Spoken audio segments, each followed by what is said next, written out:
Good morning, friends. Do you remember the story about the Erie Canal? Although many people were thrilled that the Erie Canal enabled people and goods to move westward faster, others were not. For example, the people of Baltimore, Maryland were afraid that people and goods would no longer come through their city. They decided to build a railroad that would connect Baltimore to the Ohio River and the West. They also realized that the power of horses would not be fast enough to compete with other means of transportation, or strong enough to travel long distances through the mountains. Here we have an image of a locomotive, which is the machine at the front of the train that pulls all of the other cars along the track. Before the locomotive was invented, several horses pulled a car or wagon along the rails. But the locomotive had the power of many horses in a single machine. This locomotive is sometimes called the iron horse because it was made of a type of metal called iron, and it also had the power of many horses to pull the train cars. The heart of the locomotive was a steam engine. The locomotive's steam engine was similar to the steam engine used in Fulton's steamboat. A coal or wood burning furnace produced steam which powered the locomotive. Today, we're going to hear a story that will be told by a boy named Michael. My name is Michael, and this is a photo of my great great great great great grandfather, Ling Wei. He helped to build the Transcontinental Railroad. Transcontinental is a pretty long word, but it's easy to understand if you split it into two parts. The first part of the word is trans, which means across, and the second part is the word continental. So my ancestor Ling Wei helped build a part of the railroad that goes across the continental United States, or from the east coast to the west coast. Ling Wei began working on the railroad in 1863. By that time, there were many railroads in the United States, but they mostly went from the northeast to the southeast or from the eastern cities like Baltimore to cities in the Midwest.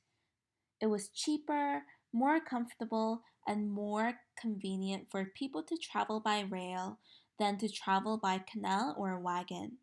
It was faster too. Before the Transcontinental Railroad, people could only travel to the west by wagon or horse, or by boat on a river or canal, and the going was slow. Because the iron horse was faster, cheaper, more comfortable, and more convenient, many people thought it would be a great idea to have a railroad track that spanned the entire United States. My great great great great great grandfather Ling Wei helped to lay those tracks that connected settlers in the Midwest near the Missouri River to settlers in Sacramento, California, all the way to the West Coast. How many people can say that about one of their ancestors?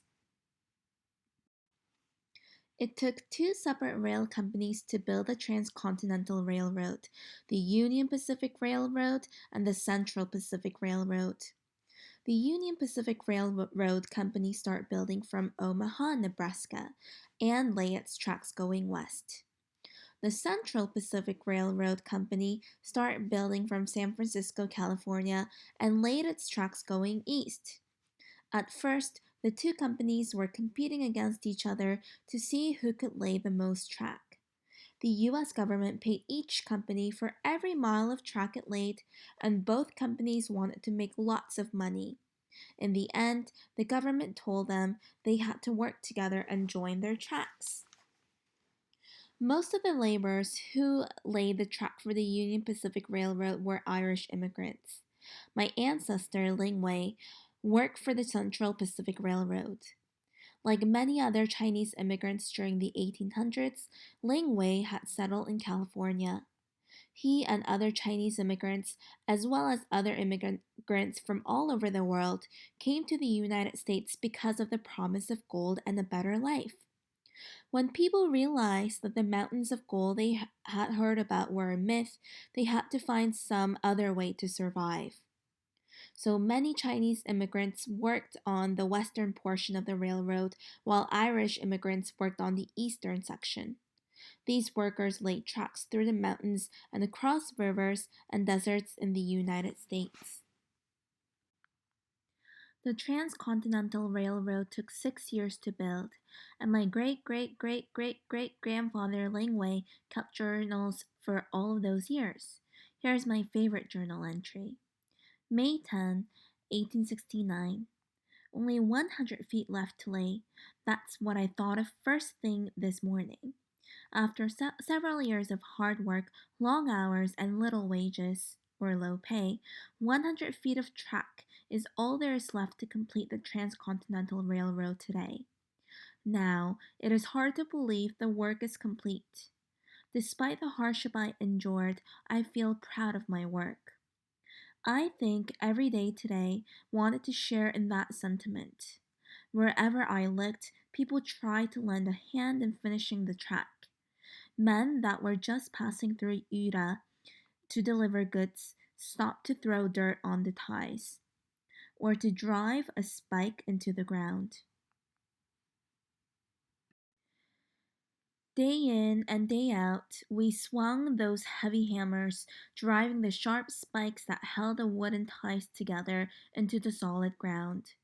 We carried heavy wooden ties in the hottest weather you can imagine. The worst days, by far, were those spent drilling tunnels into the Sierra Nevada mountains. These tunnels had to be big enough for locomotive trains to pass through. First, the stone had to be blasted with dynamite. Then we went in and worked on shaping the tunnel. No matter how hard we worked to cut into the stone, we would only move a few inches a day.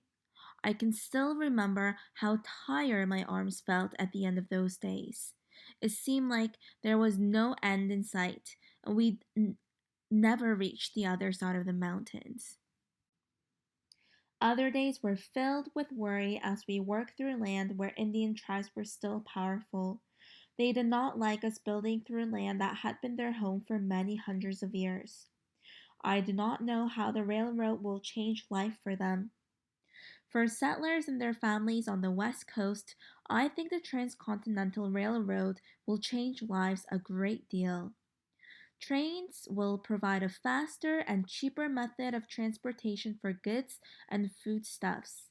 People on the East Coast will now be able to get goods from the West, and people in the West can now get goods from the East more easily. Travel for people who can afford the train will be more comfortable and convenient too. Of course, many people who cannot afford train tickets will still have to use their wagons for travel. As for us workers, we felt as much excitement as we did fatigue. We set the record for laying the most miles of track in one day. On that day, we worked from sunrise to sunset and laid 10 miles of track. Today, we finally finished our work. We've built a railroad that connects the east and west coasts of the United States. One day, people will talk about all over the businessmen who dreamed of this and started the Union Pacific and Central Pacific Railroad companies. I hope they talk about my fellow workers and me too, the men who built the railroad.